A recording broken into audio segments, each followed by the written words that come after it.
आजकल तेरे मेरे प्यार की थरथे है दीवानगी ओ रमणी हा আহিলি আহিনো দে দেই কইলি যে মই দেই কইনু নে তই সোনকালে আহিনি ঐ মইতো টাইম মতে আহিছো হয় নেকি মইতো আমাৰ কাষৰ ঘৰৰ পেছাৰ কুকাৰ চিটি দুটা মৰাৰ লগে লগে কাপোৰ কানি পিন্ধি অফিচত থাপি পাত হাতত লৈ ওনাই আহি গৈছো তাৰ মানে তোৰ এলাৰ্মটো হ'ল কাষৰ ঘৰৰ প্ৰেছাৰ কুকাৰৰ হুইচেলটাহে এই ভিঙা মানুহৰ কেতিয়াবা ভাত ৰন্ধা কামটো অগা পিছা ইফাল ইফাল হৈ যায় আৰু খাবলৈ মন নগলে নাৰান দিবও পাৰে আৰু সেইটো তোৰ সময় হেৰি হ'ব নোৱাৰে নহয় হয় নেকি তেতিয়াহ'লে মই কালি গৈ সিহঁতক কৈ আহিব লাগিব ন কি কবি যে সিহঁতে যাতে সদায় সময়মতে ভাত বনায় নহ'লে মোৰ টাইমত খেনি মেনি লাগি যায় নহয় ঐ তইনো ঘৰৰ ঘড়ীটো চাই আহিব নোৱাৰনে পাৰো কিন্তু ঘড়ী কাটাকেইডাল দেখাৰ লগে লগে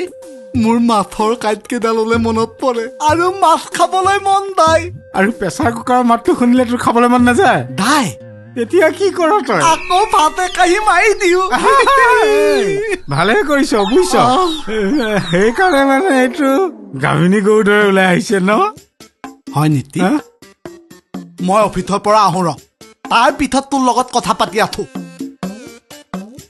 ৱা ই দেখোন দমেই দি গ'ল ৰ ছাৰকে ফোন এটা কৰোঁ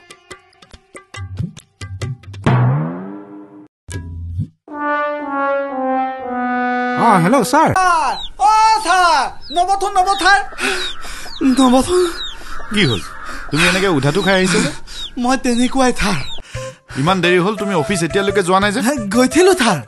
গৈ কিনে থাৰ মই টনাটো খুলি যাওঁত আৰু মাৰি গুণাবদাৰ লগত এপাক ওনাই গলো ক'ত গ'লা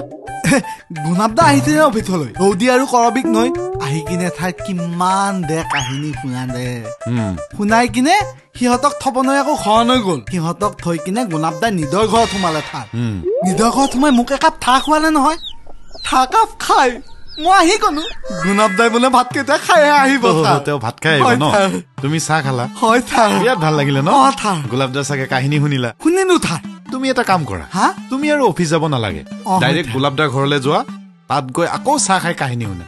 এনেকে হলে নহব কাইলৈৰ পৰা আৰু তুমি অফিচ নাহিবা যদি এইবিলাক কৰি থাকা দেই থাৰ মোৰ একো দুখ নাই নহয় গোলাপদাৰ কাৰণেহে আৰু গোলাপদাকো কৈ দিবা যাতে তেওঁ কাহিনী শুনাই ঘূৰি নুফুৰে হ'ব দিয়ক থাৰ যোৱা এতিয়া অফিচলৈ যোৱা গুণাবদাক কোনে মাতিব যোৱা